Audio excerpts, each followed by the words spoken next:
Good morning and welcome to Makino's webinar this morning. My name is Tim Jones. I'm the product line manager for horizontal machining centers here at Makino. Our topic this morning is new aerospace machining solutions. And as I say that, really what I'll be doing here is introducing a new product that we're very excited to bring your way called the Mag 1. But as I go through the presentation, even though it's centered around our new Mag 1 product, I'm going to be referring to multiple different types of technologies that are critical to go into any product that would be machining, high-speed machining aluminum for airframe components. So it's around a product and an introduction of a new product for you, but I'll be talking to several different technology points as we go. This is a slide which could be a complete topic that we could talk about all day long, but I'm going to talk about it for about 1 minute.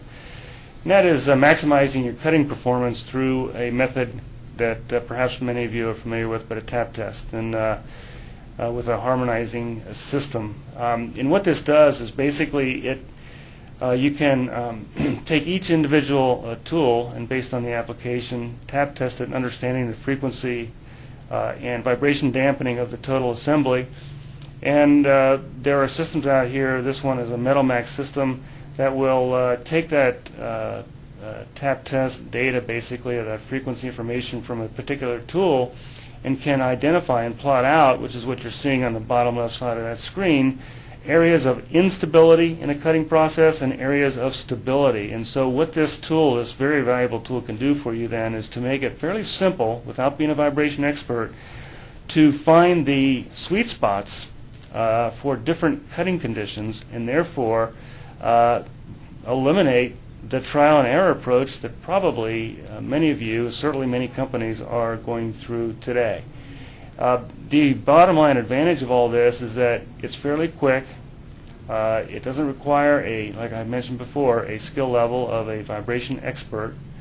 And the result of it is that you can achieve metal removal rates without vibration or with ideal cutting conditions very quickly, rather than going through trial cutting or keeping databases of your own and things like that.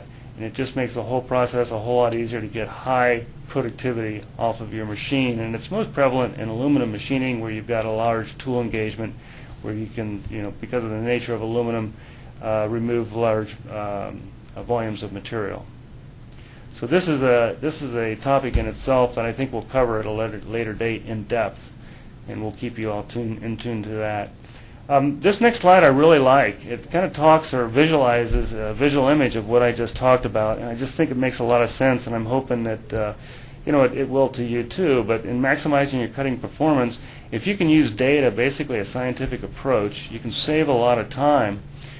And if you can save a lot of time, you can use that added capacity to make more parts, which is certainly what you want to do, to invoice more parts and provide better service to your customers. So if you look at that resources expended, that little graph down at the bottom of the page, it's kind of interesting, and I believe it's very true, and in fact we see it as being true with many of our customers today. It basically shows the top line.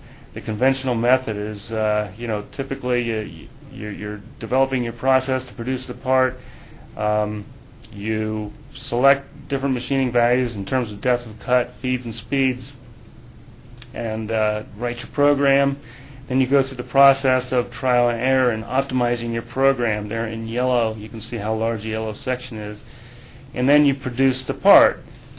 Now, based on this process, you may not get to the optimum points of metal removal very quickly. In fact, I'm suggesting that you won't. With the harmonizing type of equipment, like Metal Max in the case that I showed you in a previous slide, you put more time actually into the machine and tool selection because you go through the tap test process, and that takes more time. But what the impact of that does with that is that with that upfront effort, you dramatically and drastically slash the time you're going to spend on deciding what your depth of cuts and feeds and speeds will be, because basically the software will guide you to that. You don't have the optimizing process to go through, and you're producing the part with optimum feeds and speeds, which means you're at a high metal removal rate and you're reducing your cycle time. So I think this makes a whole lot of sense from a business point of view, and I think graphically and visually this really tells a picture about this very nice technology that all of you should be looking into if you haven't already.